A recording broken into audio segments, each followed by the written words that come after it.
uma troca de acusações entre os dois principais pré-candidatos à presidência da República, tanto Jair Bolsonaro quanto Lula. Vamos começar então. Em entrevista ao jornal Correio Brasiliense, divulgada inclusive hoje, Lula faz duras críticas ao presidente Jair Bolsonaro, como nós vamos ver agora na tela. Bolsonaro faz um discurso violento, cheio de bravata, bem típico de um covarde que tenta estimular a violência no país. E ele segue: Bolsonaro ficou 3 anos e meio no poder, não liga para nada, fica passeando de moto e espalhando mentira. Chega perto da eleição, tenta comprar o voto do povo que está em situação difícil, vendo o preço de tudo subir cada vez mais no supermercado. E vamos para a terceira parte aqui. Ele diz o seguinte, o Lula no caso, né? Eu fui o político mais investigado do país e não acharam nada contra mim. Mas depois de tantas e tantas mentiras contra mim e minha família, tem gente que não quer dar o braço a torcer. Vendo do outro lado, a outra ótica, numa conversa com apoiadores na porta do Palácio da Alvorada, Bolsonaro também fez duras críticas a Lula e garantiu o cumprimento do resultado das eleições de outubro. Vamos ver. Então nós estamos trabalhando com as Forças Armadas, nós temos responsabilidade com o Brasil. A gente entrega o poder para qualquer um, sem problema nenhum. E pode ter certeza, vamos ter eleições limpas no corrente ano. Não vai ser uma pessoa que vai querer falar grosso porque botou uma capa nas costas. Eu agora não devo satisfação a ninguém. Deve sim. E eleição é uma questão do povo. E nós queremos a transparência. Nós queremos a certeza que cada um, em quem votar, o voto será contado. Eles têm o candidato dele. Tá? O cara fala que vai censurar a mídia, os caras querem. Estão com o cara, né? O cara fala barbaridade, mas os caras estão lá. Não tem cabimento um cara que fala em aborto, como se fosse extrair um dente, que fala em ideologia de gênero. Tem uma criança aqui na minha frente. Sua mãe não quer que a sua menina aí tenha conhecimento na escola, siga a tua educação e siga a vida dela no futuro, e não ser orientada pela escola para um caminho onde os pais não admitem, né? Um cara que fala que vai valorizar o MST, ou seja, o que nós fizemos com o MST, sem força, eu acabei com a força do MST. Acabei com... E o pessoal que ganhou o título de terra passou a ser amigos nossos. Um cara que fala que vai desarmar a população. Eu armei e diminuiu o número de mortes por 100 mil habitantes. Por arma de fogo. A questão da Amazônia. Acaba de falar que tem que ser repartida com o mundo. Queria muito para falar sobre a Amazônia para vocês também. Ela, por enquanto, é nossa.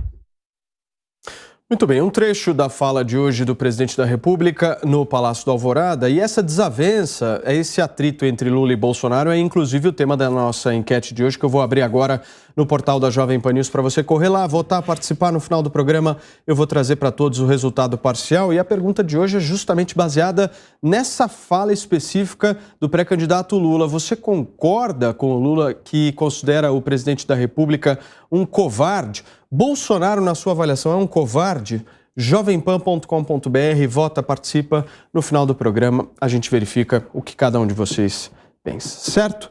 Hoje temos Fábio Piperno, o nosso Fernando Conrado, Rodrigo Constantino. Ótima tarde a vocês três. Vamos começar o nosso programa de hoje buscando entender um pouco o nível aí do debate público e até onde a gente vai poder chegar com essas falas, né, Constantino, tanto do presidente da República quanto do Lula. Vamos começar pela do Lula. Como é que você analisa isso? Investigaram ele e não acharam nada? Boa tarde, Paulo. Boa tarde a todos. É mentira, né? Ou, para usar o termo da moda aí, é fake news. E, aliás, essa mentira, essa fake news tem sido repetida ad nauseam pelos petistas, né? Não é que não encontraram nada, encontraram fartas evidências, provas materiais, delações de alguns escândalos de corrupção do Lula, apenas alguns, e tem muito mais aí por baixo do iceberg. O que aconteceu foi uma descondenação. Então, o Lula mente nesse caso, né? Ele foi descondenado, ele não foi, em momento algum, inocentado. Juízes e desembargadores, até a terceira instância, comprovaram seus crimes de corrupção passiva, lavagem de dinheiro e por aí vai. Ele diz também que o presidente é covarde, né? E só anda de moto. Isso é mentira, isso é uma narrativa, né? O presidente foi aquele que levou uma facada na campanha de um simpatizante da esquerda, né, do PSOL. Não há nada de covarde no Bolsonaro, você pode não gostar de inúmeras características do presidente, mas covardia não está entre os seus defeitos, isso é evidente, né?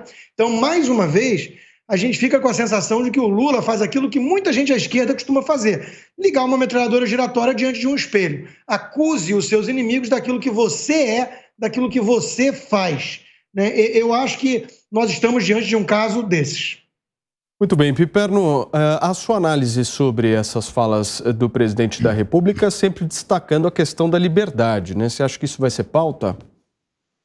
Boa tarde, Paulo, os colegas, boa tarde à nossa audiência. É claro que isso sempre tem que ser pauta, porque inclusive a gente está diante aí de um filhote da ditadura, né? Alguém que exalta figuras, por exemplo, que defendiam o AI-5, um torturador notório, enfim, generalex que deram um golpe, que governaram, né, com uma Constituição mandrake, com uma Constituição feita sem anuência, por exemplo, de, enfim, congressistas eleitos aí com liberdade. Então, alguém que exalta, por exemplo, ditadores aqui dos países vizinhos, né? Isso é muito ruim, isso é muito triste. E aí, Paulo, eu cito o cientista político Marcos Nobre, né, num artigo escrito para a revista Piauí no mês passado, em que ele diz que enquanto o campo democrático brinca de amarelinha, o Bolsonaro se prepara, né, para lutar MMA, porque realmente é, sim, mais uma vez, um discurso de força, um discurso que estica a corda o tempo todo. As revistas e várias publicações desse final de semana, nesses últimos dias, mais uma vez, retrataram aí a inquietação das Forças Armadas em relação ao processo eleitoral, como se fosse dado a elas o direito de estabelecer como é que tem que ser esse processo eleitoral. Então, tudo isso acaba compondo um cenário muito ruim e um cenário sobre o qual o campo democrático tem muita suspeita e muitas dúvidas sobre o que é que vai de fato acontecer e o que é que pode ser tentado, urdido, caso, por exemplo, o presidente da República não consiga a sua reeleição. Então, quando ele fala, quem ganha, eu vou respeitar o resultado das urnas, mas aí tem uma série de poréns. Não, mas o processo tem que ser transparente, a gente não pode ter dúvida e tal. Transparente para quem? O que ele quer dizer com isso? Então, há muito mais dúvidas do que certezas quando o presidente abre a boca. Agora, que ele não tem muita coragem para, inclusive, enfrentar opositores, perguntas hostis, isso a gente sabe. O Conrado, quando o Lula fala que o Bolsonaro tem um discurso violento, na sua opinião, ele se baseia no quê? Se baseia na própria narrativa deles. Durante o governo do PT, nós tínhamos o recorde de mortes violentas no Brasil. Nesse Bolsonaro, que todo mundo diz que é violento, que tem um discurso violento, a gente teve o aumento do número de armas no mercado, chegando com mais de 400%, e a gente tem as mortes violentas despencando mais de 30%. Esse é o grande número. E o que me chama muito a atenção é a cara de pau do presidente Lula, né, do ex-presidente Lula, quando ele diz que ele foi um santo, meus amigos, para o cidadão que está em casa, nos ouvindo aqui, ó. A grande pergunta é, o Lula tem 5 filhos, 5 filhos. Em algum momento, tu viu algum dos filhos indo na frente da Papuda, indo na frente de Curitiba, lutando pela liberdade do pai, lutando pela inocência do pai? Qual filho não lutaria por um pai inocente? A gente não vê isso, a gente vê grandes televisões... foram assassinados, alguém lá na Amazônia, vão entrevistar toda a família do assassinado. Por que as televisões nenhuma foi entrevistar os filhos do Lula para ouvir enquanto o pai dele estava preso durante todos esses anos? É uma grande narrativa. E chamar o presidente Bolsonaro de covarde na lida com o povo é até uma chacota, né? O que a gente vê o presidente Bolsonaro, e aí inclusive me chama muito a atenção, os guarda-costas do presidente devem estar tendo muito trabalho, porque a qualquer momento ele para com o povo, vai cumprimentar, vai conversar de peito aberto com todos. Então isso que a gente está vendo, uma grande narrativa de um lado Matias, porque simplesmente o que a gente está vendo acontecer é, durante o governo do Bolsonaro, a gente ter o aumento de armas para a população e, ao contrário, as mortes violentas despencando 1/3 a menos. Muito bem. Conrado, mas quando o presidente da República, por exemplo, hoje ele teve uma fala em relação ao acontecido no último final de semana em Foz do Iguaçu, dizendo que os petistas foram muito violentos com o assassino, que inclusive está hospitalizado, chutando a cabeça dele. Ou seja, isso repercutiu muito na internet, inclusive as pessoas colocaram como se a agressão fosse algo mais grave do que a morte. Não acha que falta um discurso do presidente da República justamente mais ameno nesse sentido?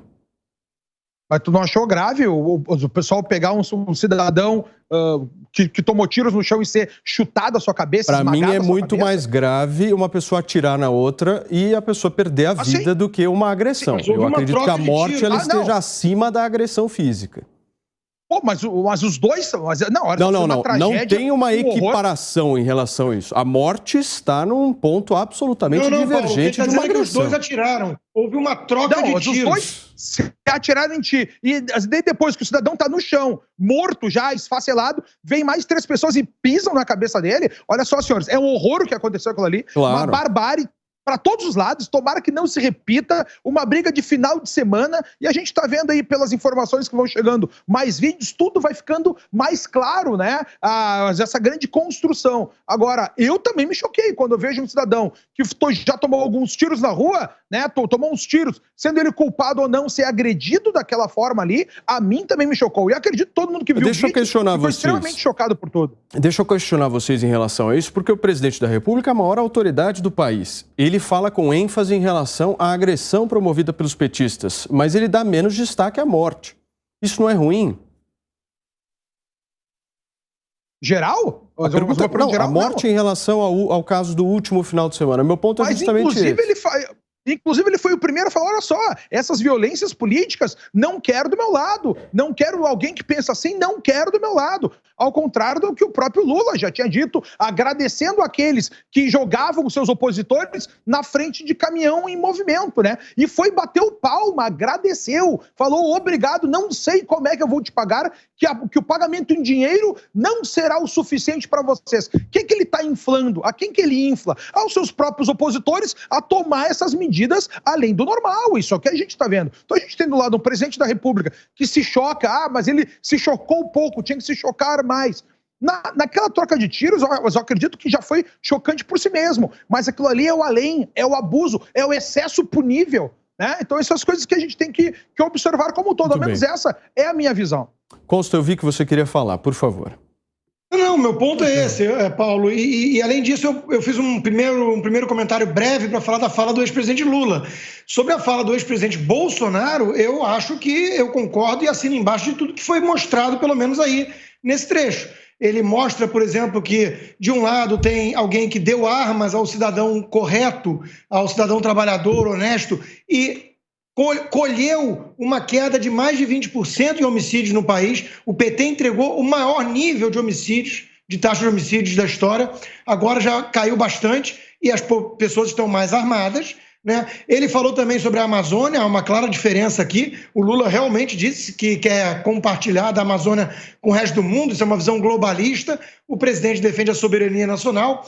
O atual governo realmente desmantelou a organização criminosa, disfarçada de reforma agrária, que é o MST, um braço armado do PT no campo, que sempre aterrorizou produtores rurais nesse país, e hoje estão com bem menos invasões, graças a um governo que não é cúmplice, que não é conivente desse tipo de crime, né? Então tem muitas coisas que estão deixando muito claras as demarcações de um lado a outro. Por isso que eu já disse aqui, né? Toda violência é condenável, e eu acho que o presidente condenou de forma muito clara, tá? Agora, a polarização é saudável. A polarização é muito saudável. É muito importante deixar claro para o eleitor que um lado defende Cuba, Venezuela, bandido armado e população sem arma. O outro lado não. O outro lado quer armar pessoas para poderem se defender dos bandidos. Eu acho que é uma clara diferença aí. O Piperno, o Lula não tem moral para falar da agressão dos outros, né?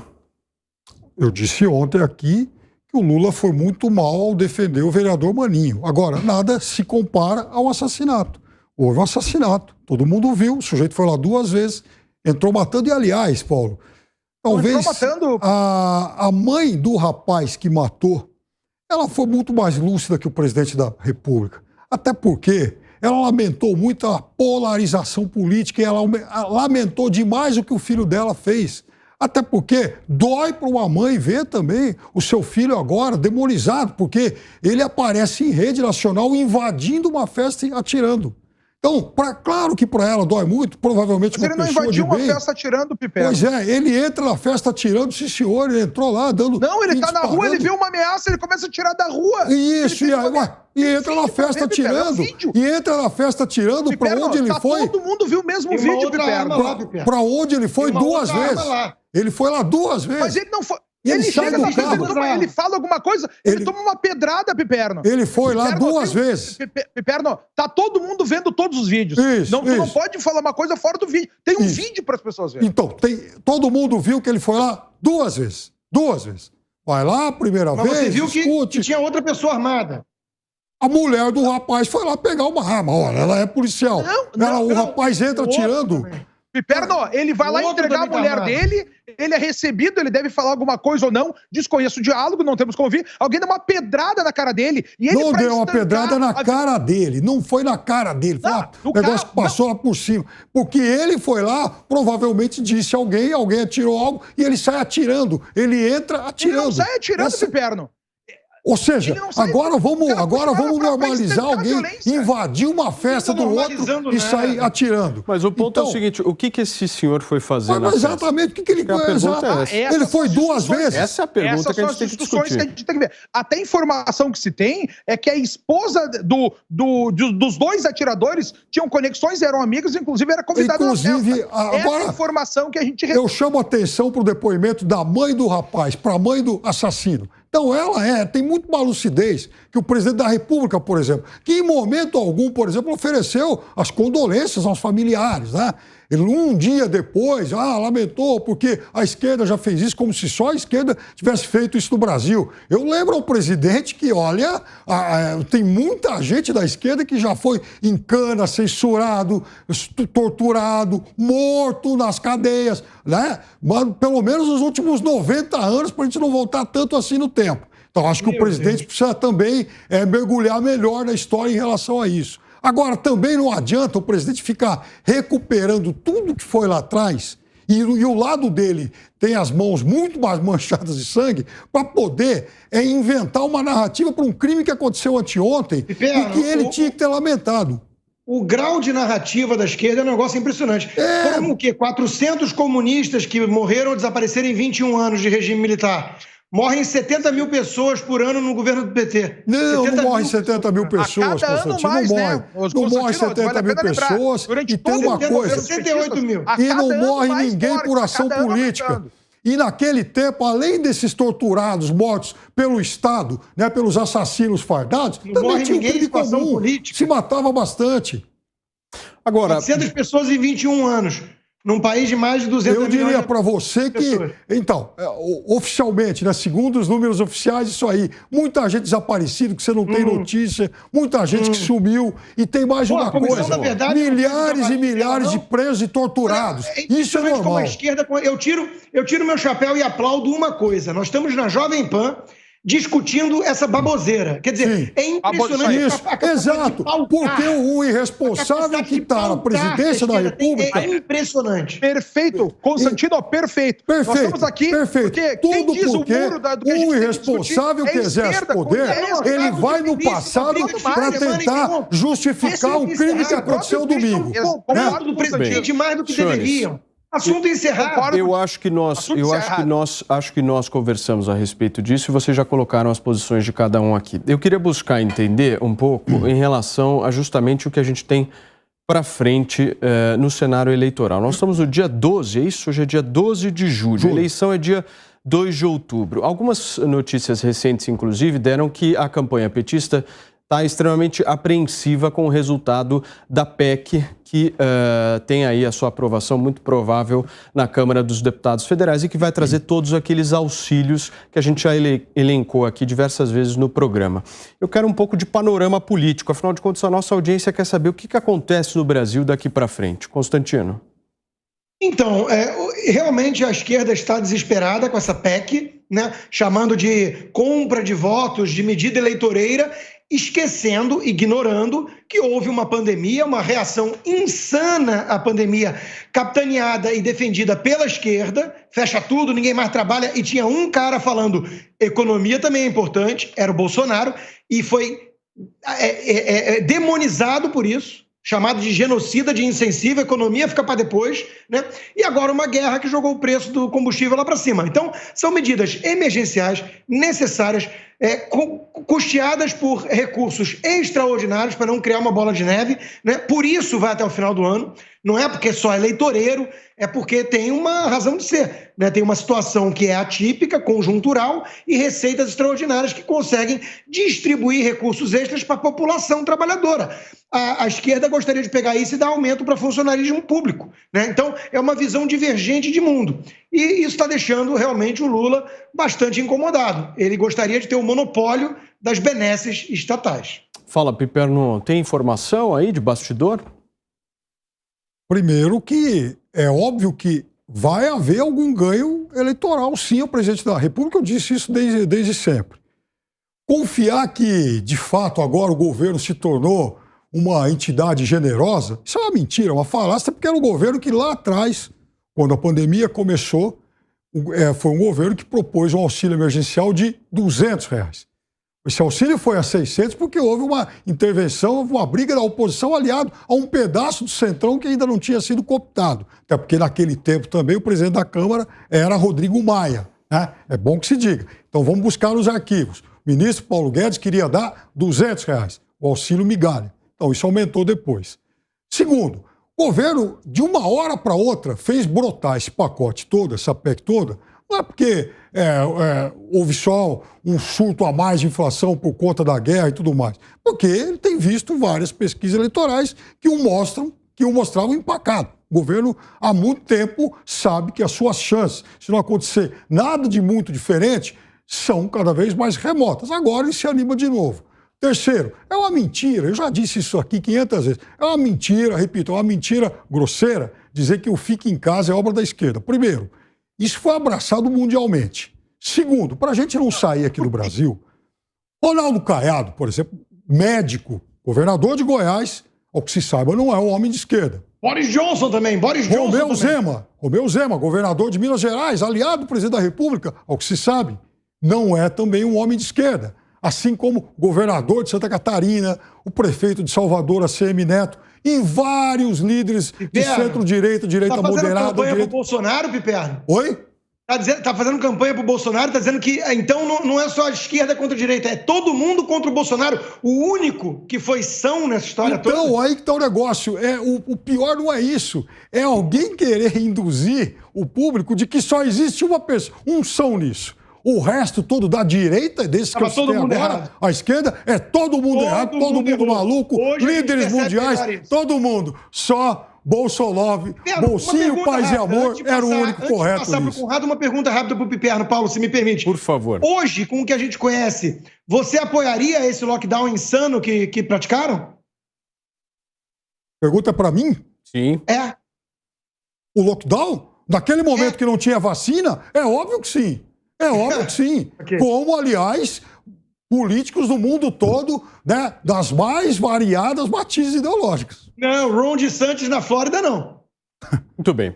Conrado, eu ouvi publicamente, inclusive, do deputado Eduardo Bolsonaro, na avaliação, inclusive, do parlamentar aqui de São Paulo, ele acha que o presidente Jair Bolsonaro deve ir aos debates nesse ano. Eu quero uma avaliação sua. Na minha visão, todo o debate é positivo, mas o que a gente vê na própria tradição política do Brasil é que o presidente eleito ele nem vai aos debates, né? Nem se expõe. Ao meu ver, quanto mais debate a gente tiver, melhor, ainda mais num mundo onde as informações são muito claras. Semana passada, aí, uma semana, duas semanas atrás, Bolsonaro deu uma bela entrevista para o Tucker Carlson, bem pontual, com as informações bem transparentes. Eu acredito que quanto mais debate a gente tiver para o cidadão poder escolher, tomar sua decisão, melhor. Agora a gente sabe que a grande prática que a gente tem no Brasil, durante todos os seus contendores aí nas eleições, é que o presidente eleito ele nem participa dos debates. Afinal de contas, né, ele tem os últimos anos nas suas mãos aí, com a própria máquina trabalhando ao seu favor. Fala, Piperno, eu vi que você queria falar, por favor.